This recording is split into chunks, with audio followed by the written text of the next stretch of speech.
तो dynamic analysis के अंदर हमने आपको डेफिनेशन लिखा दिया था। नेक्स्ट लिखेंगे इसके अंदर, in micro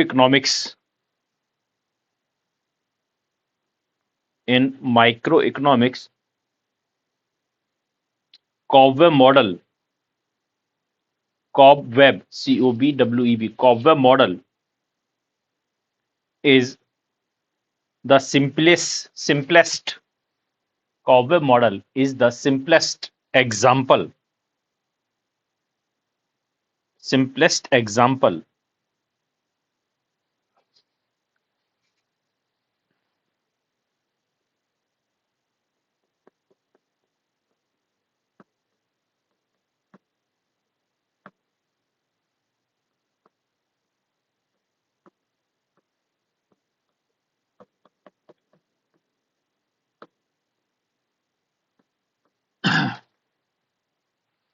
mostly cobweb model is applicable, mostly या generally लिखो, mostly generally cobweb model is applicable in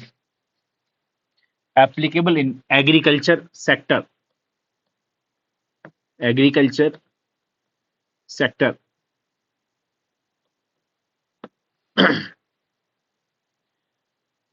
agriculture sector।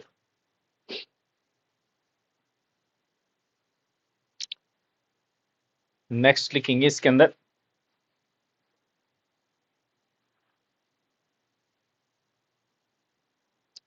cobweb model shape of cobweb model is 5 types। shape of cobweb model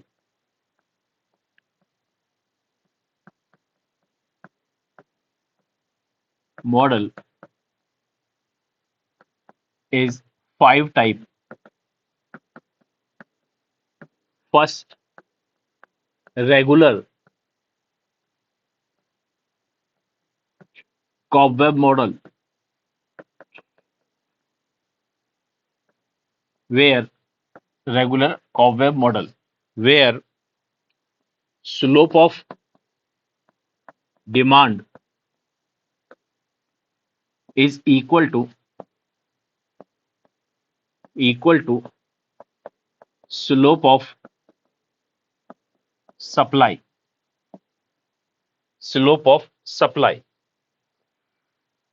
it means elasticity of both curves, are same।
Second आता है इसके अंदर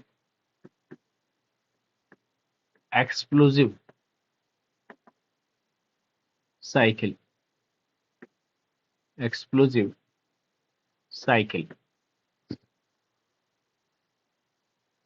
इसको unstable equilibrium भी बोलते हैं, unstable equilibrium.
तीसरा आता है इसके अंदर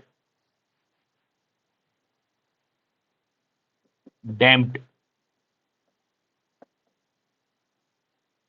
साइकिल, जिसको बोलते हैं क्या, स्टेबल इक्विलिब्रियम।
फिर आता है इसके अंदर fourth,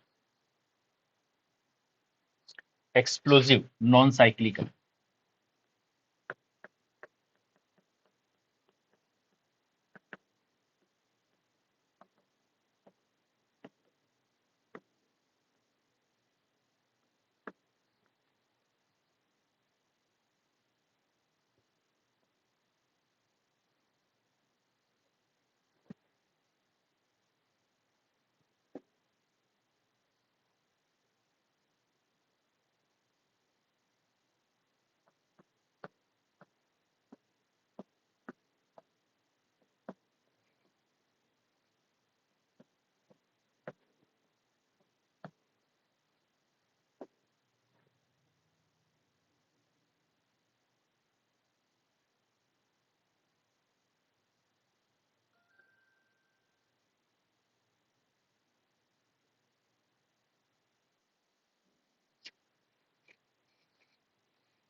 Both curves are negative sloped. Both curves are negative sloped.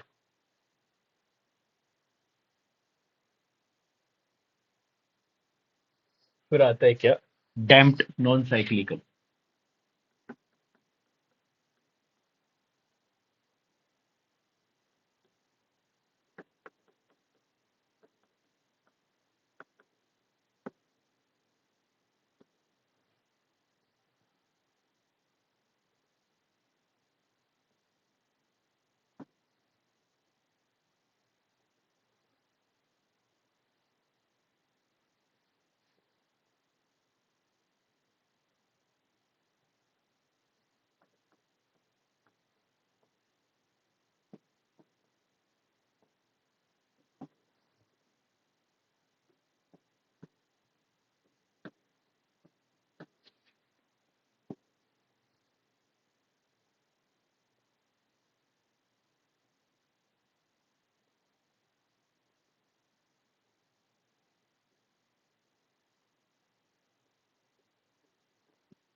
तो माइक्रो इकोनॉमिक्स के अंदर एग्रीकल्चर के अंदर ज्यादातर होता है, क्योंकि एग्रीकल्चर के अंदर जो क्रॉप्स होती हैं वो क्या होती है, 6 मंथ के अंदर उसका जो पैटर्न है वो चेंज हो जाता है। तो वहां पर क्या बोलते हैं, ये इसको ज्यादा एक्टिवली देखा जाता है।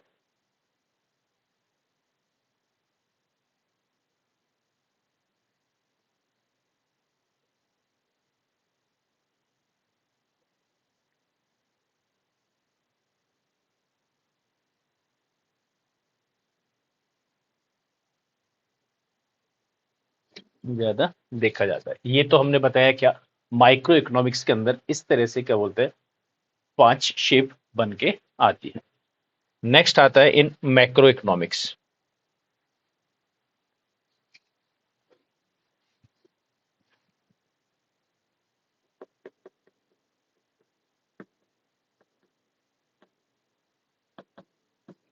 इन मैक्रो इकोनॉमिक्स, मैक्रो इकोनॉमिक्स के अंदर जो है वो हम कैलकुलेट करके लाते हैं क्या, मल्टीप्लायर के ऊपर। किसके ऊपर कैलकुलेट करते हैं, मल्टीप्लायर।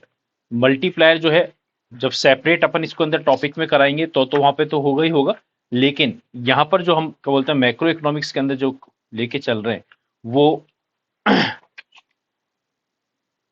शॉर्ट्स उसके अंदर लेके चलते हैं। तो यहां पर आता है इन मैक्रो इकोनॉमिक्स लिखेंगे, इन macro economics dynamic multiplier, dynamic multiplier is a best example of best example of dynamic analysis, dynamic analysis,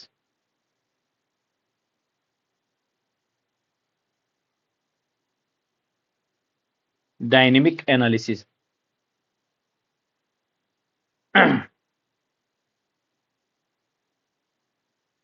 लिखेंगे the dynamic macro analysis is explained by the dynamic macro analysis explained by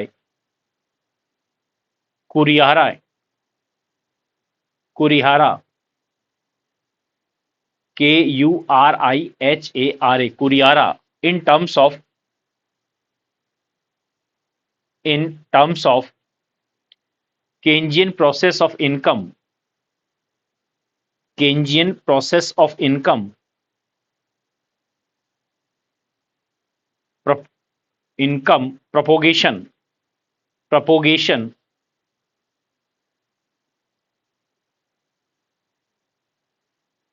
propagation where consumption is a function of consumption is a function of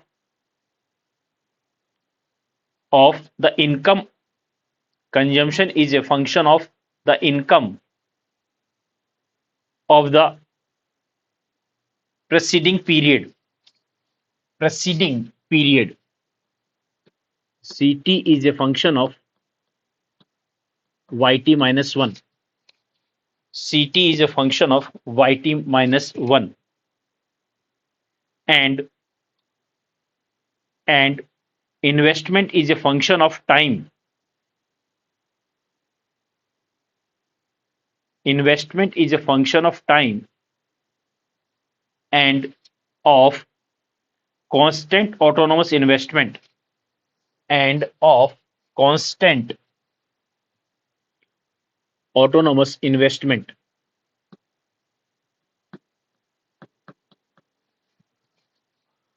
Autonomous investment.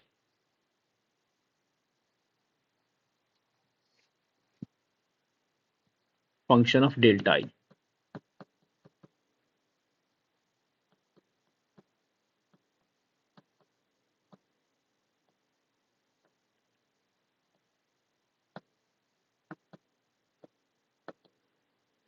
Investment इसके अंदर क्या कि जो dynamic multiplier है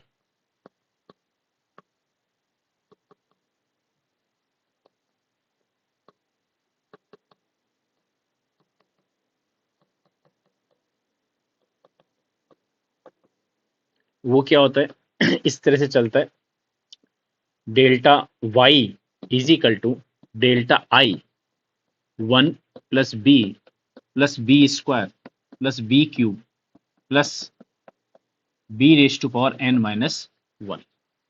For example,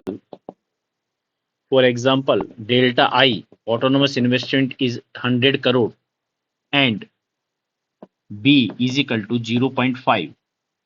तो ये क्या हो जाएगा 100 1 प्लस 0.5 प्लस 0.5 का स्क्वायर प्लस 0.5 का cube plus 0.5 raise to power 4. इस तरह से चलता जाएगा 0.5 raise to power n minus 1. तो इसको आपने किया 100, ये होगा 1, ये होगा 5, सॉरी ये होगा 0.5, ये होगा 0.25, ये होगा 0.125, ये होगा 0.0625 और इस तरह से ये चलता जाए. तो फर्स्ट पीरियड के अंदर जो इनकम होगी 100 करोड़, दूसरे में 50 करोड़, तीसरे में 25 करोड़, फिर 12.5 करोड़ प्लस 6.25 करोड़ और इस तरह से चलते जाएगा. इन सब का जो टोटल करेंगे तो वो आएगा क्या 200 करोड़, क्योंकि मल्टीप्लायर का जो फार्मूला होता है वो होता है क्या delta I upon 1 minus B. तो डेल्टा आई है कितना 100 अपॉन 1 माइनस 0.5. इसको सॉल्व करेंगे तो क्या आएगा 200. इसको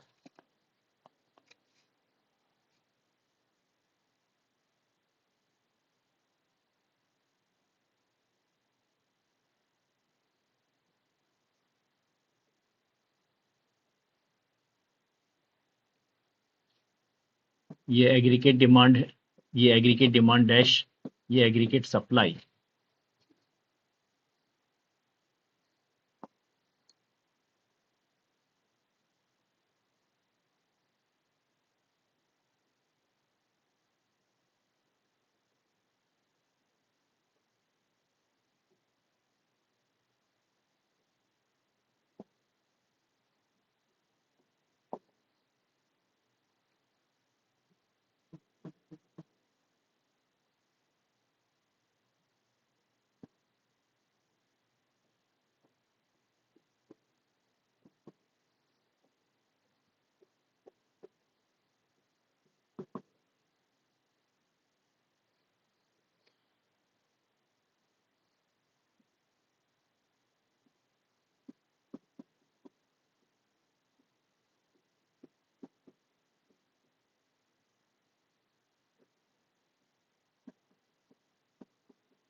तो इस तरह से डायनेमिक मल्टीप्लायर जो है इसका बेस्ट एग्जाम्पल बन के आता है।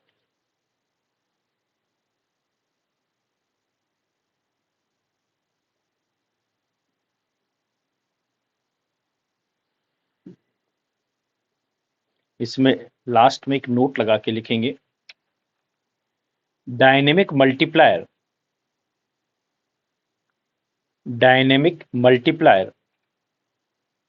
and static multiplier are complementary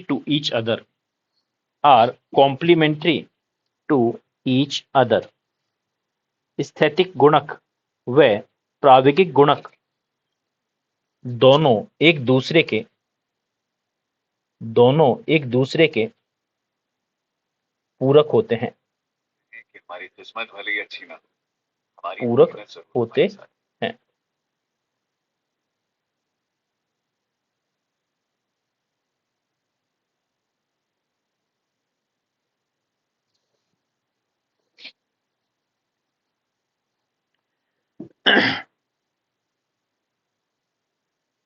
अब इसके अंदर जो नेक्स्ट टॉपिक आता है अपना,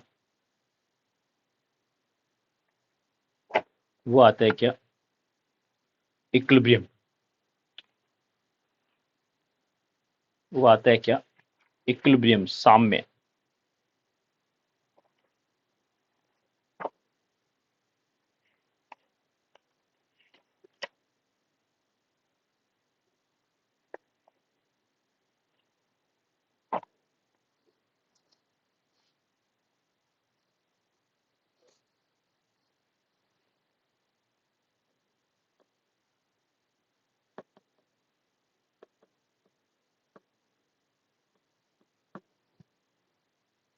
इस शायद उसमें भी अपन ने पहले भी अपन ने किया हुआ है।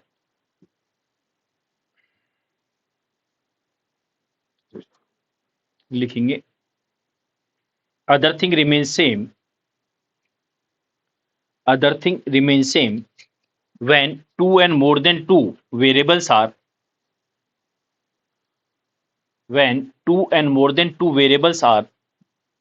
satisfying each other is called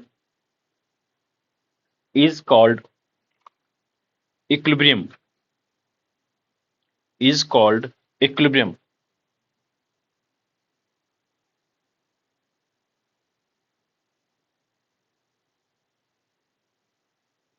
equilibrium लिखेंगे।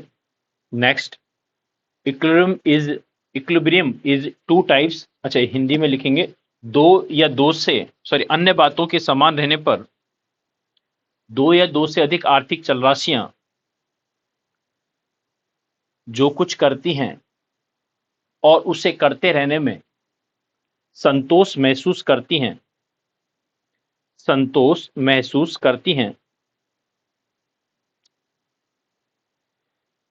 साम्य कहलाती है।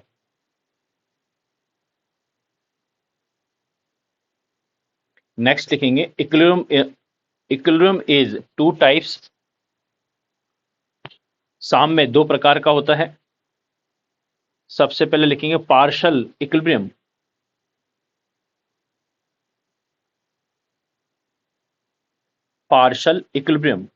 लिखेंगे, it is an equilibrium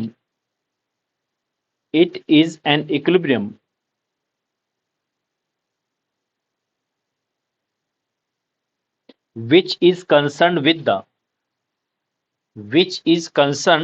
the equilibrium of a single economic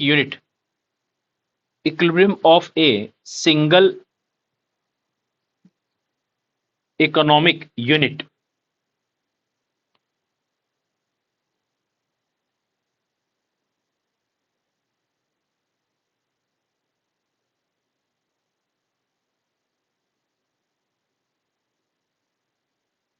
लिखेंगे, according to professor Stigler, STIGLER, according to Professor Stigler, a partial equilibrium is one which A partial equilibrium is one which is based only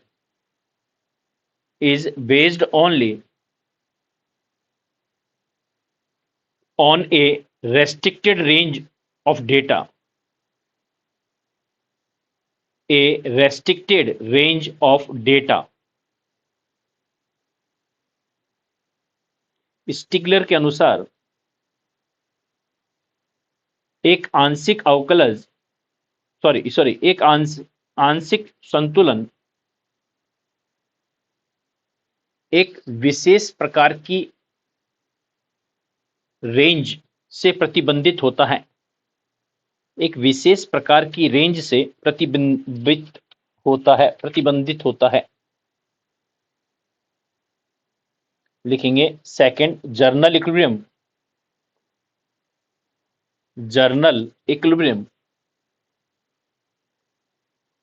It is an equilibrium which concern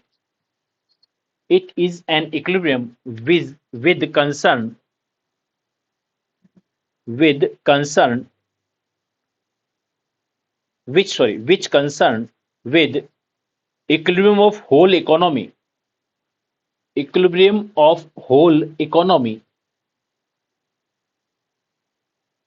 or in all units of economy or in all units of an economy.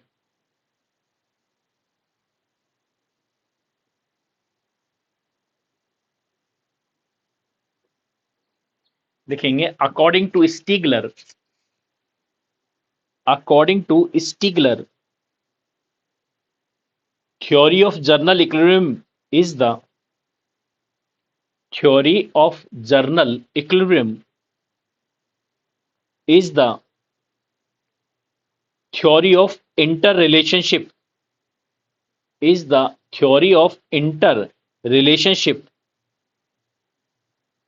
of all units of the economy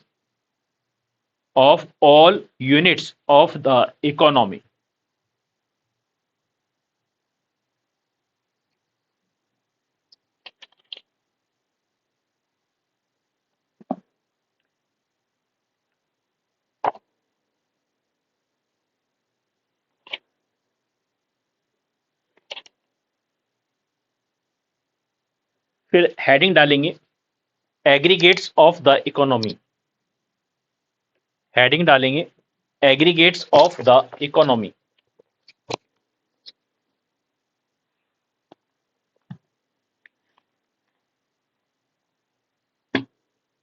अर्थव्यवस्था के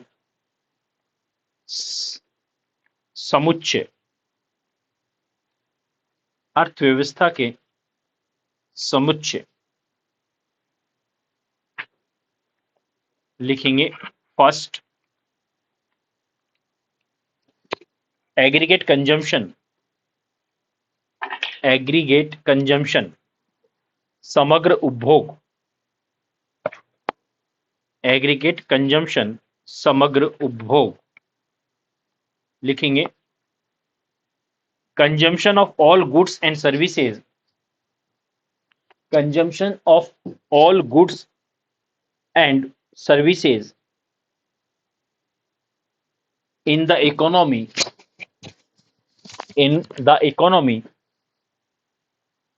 during the period of an accounting year.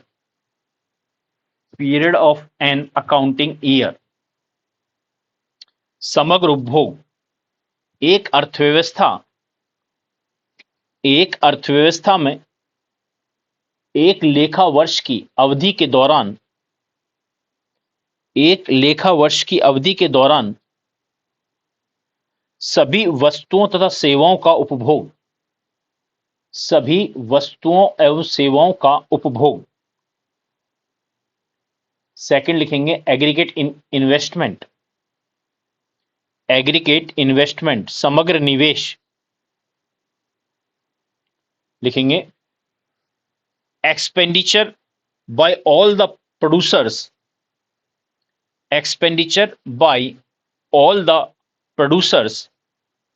in the economy in the economy on the purchase of such goods, on the purchase of such goods which add to their, which add to their stocks of capital, stocks of capital during the year, during the year. समग्र निवेश एक अर्थव्यवस्था में एक वर्ष के दौरान, एक वर्ष के दौरान सभी उत्पादकों द्वारा, सभी उत्पादकों द्वारा ऐसी वस्तुओं की खरीद पर किया गया व्यय, ऐसी वस्तुओं की खरीद पर किया गया व्यय जो उनकी पूंजी के स्टॉक में, जो उनकी पूंजी के स्टॉक में वृद्धि करता है, वृद्धि करता है। फिर लिखेंगे एग्रीगेट डिमांड, समग्र मांग। लिखेंगे total expenditure on the, total expenditure on the purchase of all goods and services, purchase of all goods and services in the economy, in the economy during the period of an accounting year, during the period of an accounting year। लिखेंगे एक अर्थव्यवस्था में एक लेखा वर्ष की अवधि के दौरान, एक अर्थव्यवस्था में एक लेखा वर्ष की अवधि के दौरान, अवधि के दौरान सभी वस्तुओं तथा सेवाओं की खरीद पर, सभी वस्तुओं तथा सेवाओं की खरीद पर किया गया कुल व्यय, किया गया कुल व्यय। फिर लिखेंगे एग्रीगेट सप्लाई, समग्र पूर्ति। लिखेंगे total production of goods and services, total production of goods and services in the economy, in the economy during the year, during the year। एक अर्थव्यवस्था में एक वर्ष के दौरान, एक अर्थव्यवस्था में एक वर्ष के दौरान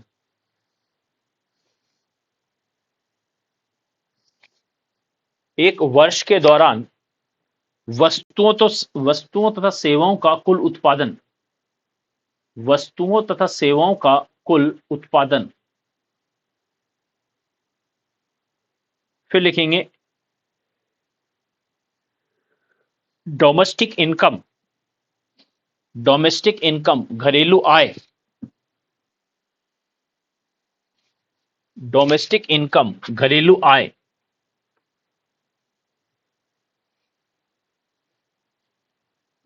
लिखेंगे income generated within, income generated within the domestic territory, within the domestic territory of a country, of a country during the year, during the year। लिखेंगे एक देश की घरेलू सीमा में, एक देश की घरेलू सीमा में एक वर्ष के दौरान सृजित आय, एक वर्ष के दौरान सृजित आय। नेक्स्ट लिखेंगे जर्नल प्राइस लेवल, सामान्य कीमत स्तर।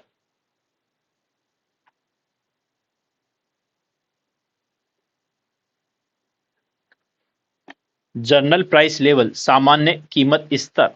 लिखेंगे index of prices, index of prices of all goods and services, of all goods and services at the end of a specified period of time, at the end of a specified period of time, एक विशिष्ट समयावधि के अंत तक, एक विशेष समयावधि के अंत तक सभी वस्तुओं तथा सेवाओं की कीमतों के, सभी वस्तुओं तथा सेवाओं की कीमतों के सूचकांक।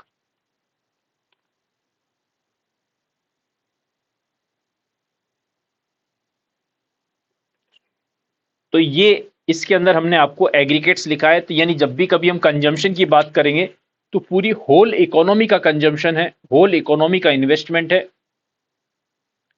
ठीक है, लिखेंगे अब हेडिंग डालेंगे types of goods, types of goods, वस्तुओं के प्रकार। लिखेंगे फर्स्ट, लिखेंगे इसके अंदर फाइनल गुड्स, फाइनल गुड्स, अंतिम वस्तुएं। लिखेंगे these are those goods, these are those goods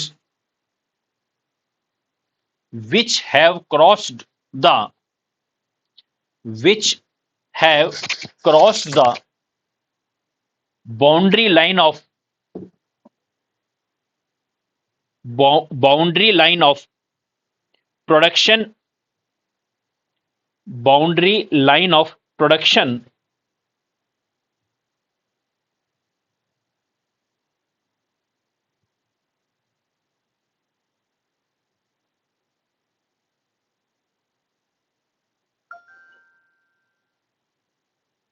boundary line of production and are ready for use, and are ready for use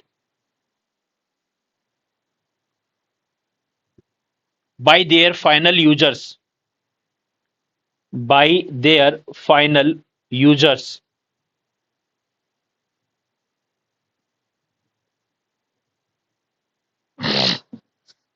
लिखेंगे अंतिम वस्तुएं वे वस्तुएं होती हैं, अंतिम वस्तुएं वे वस्तुएं होती हैं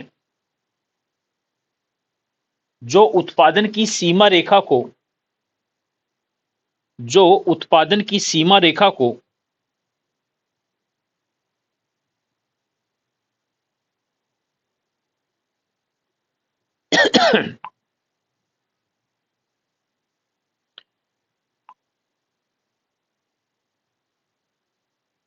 उत्पादन की सीमा रेखा को पार कर चुकी हैं, पार कर चुकी हैं।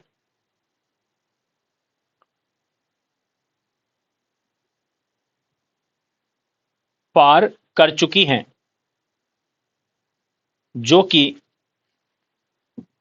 अपने अंतिम प्रयोगकर्ता द्वारा, जो कि अपने अंतिम प्रयोगकर्ता द्वारा प्रयोग के लिए तैयार हैं।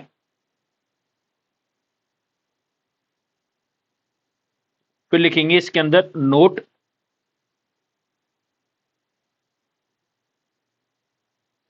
नोट लगाएंगे expenditure on final consumer goods by the household, expenditure on final consumer goods by the household is called consumption expenditure, is called consumption expenditure।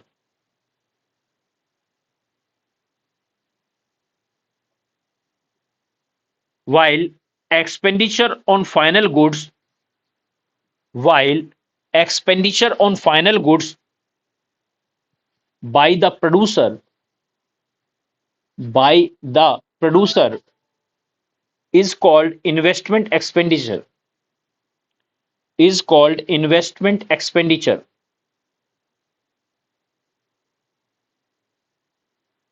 लिखेंगे परिवार द्वारा अंतिम उपभोक्ता, परिवार द्वारा अंतिम उपभोक्ता वस्तुओं पर,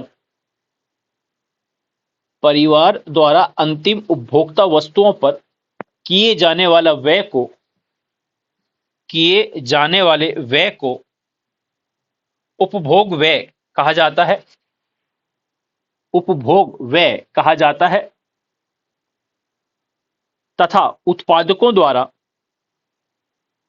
तथा उत्पादकों द्वारा अंतिम वस्तुओं पर किए जाने वाले व्यय को, अंतिम वस्तुओं पर किए जाने वाले व्यय को विनियोग व्यय कहा जाता है, विनियोग व्यय कहा जाता है। यानी फाइनल गुड्स के अंदर है कि डिपेंड करता है कि कौन इसको कंज्यूम कर रहा है। अगर कंज्यूमर इसको कंज्यूम कर रहा है तो डेफिनेट वो फाइनल गुड्स है, और यदि क्या बोलते हैं उसको एक प्रोड्यूसर जो है इन्वेस्ट कर रहा है तो वो क्या बोलते हैं, कहलाता है इन्वेस्टमेंट एक्सपेंडिचर कहलाता है। वह है तो कंजम्पशन ही, लेकिन उसके अंदर वो क्या आ जाएगा, इन्वेस्टमेंट एक्सपेंडिचर कहलाता है। सेकंड लिखेंगे इंटरमीडिएट गुड्स, सेकंड लिखेंगे मध्यवर्ती वस्तुएं। लिखेंगे these are those goods which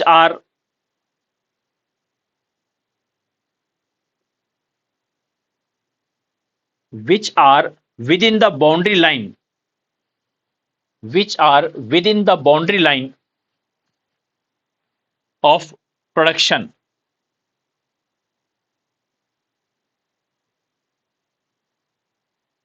It means value is yet to be, it means value is yet to be added to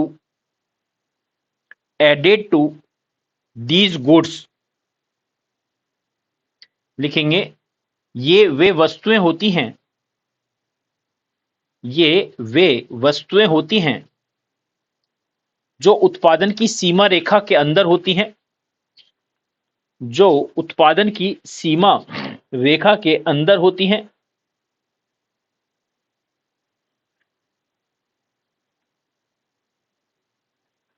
उत्पादन की सीमा रेखा के अंदर होती हैं,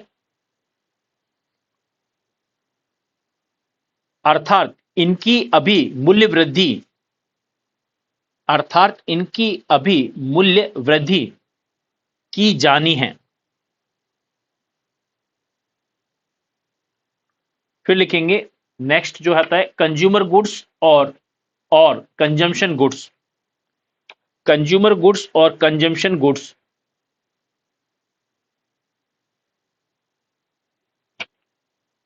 उपभोक्ता वस्तुएं अथवा उपभोग वस्तुएं, उपभोक्ता वस्तुएं और उपभोग वस्तुएं। लिखेंगे these are those goods, these are those goods which are directly used for, which are directly used for the satisfaction of human wants, for the satisfaction of human wants।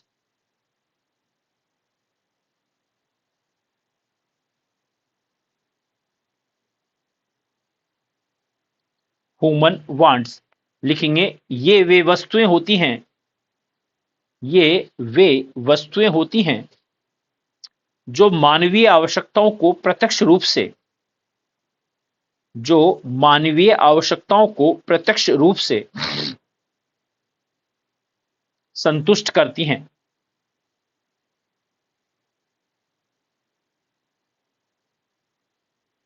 लिखेंगे these goods are four types, these goods are four types। ये चार प्रकार की होती हैं। First लिखेंगे durable goods, टिकाऊ वस्तुएं। दूसरा लिखेंगे सेमी ड्यूरेबल गुड्स, अर्ध टिकाऊ वस्तुएं। सेमी ड्यूरेबल गुड्स अर्ध टिकाऊ वस्तुएं, फिर लिखेंगे नॉन ड्यूरेबल गुड्स गैर टिकाऊ वस्तुएं, नेक्स्ट लिखेंगे नॉन मटेरियल गुड्स और सर्विसेज, नॉन मटेरियल गुड्स और सर्विसेज अभौतिक वस्तुएं या सेवाएं, अभौतिक वस्तुएं या सेवाएं। फिर आता है फोर्थ टाइप का जो गुड्स आता है उसको लिखेंगे कैपिटल गुड्स, पूंजीगत वस्तु, पूंजीगत वस्तु।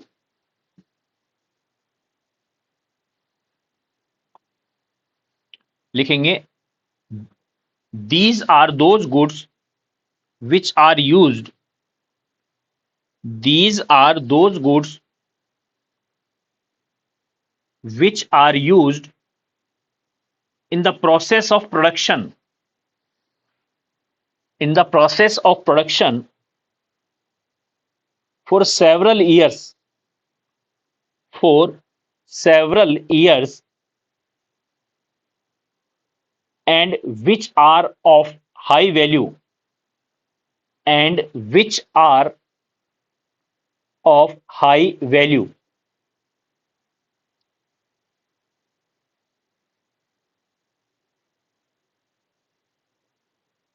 It means these goods are fixed assets.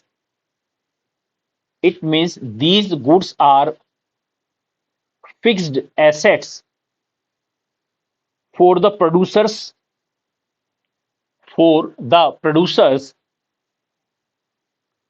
and involve depreciation, and involve depreciation. पूंजीगत वस्तुएं वे वस्तुएं होती हैं, पूंजीगत वस्तुएं वे वस्तुएं होती हैं जिनका उत्पादन की प्रक्रिया में, जिनका उत्पादन की प्रक्रिया में कई वर्षों तक, कई वर्षों तक प्रयोग किया जाता है, कई वर्षों तक प्रयोग किया जाता है, जिनका मूल्य अधिक होता है,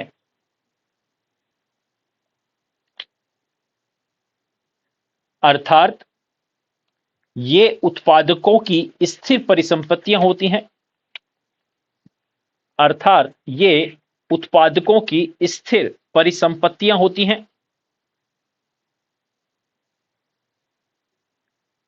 तथा इसमें मूल्यह्रास सम्मिलित होता है,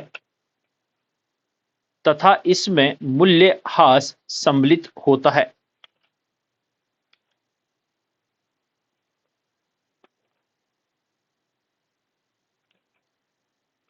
तो ये जो हमने किया है ये हमारे मैक्रो इकोनॉमिक वेरिएबल्स हैं जिसके अंदर कभी बड़ा क्वेश्चन नहीं आया है, लेकिन छोटे छोटे जो क्वेश्चंस हैं वो इसके अंदर इन्वॉल्व होते हैं। ठीक है।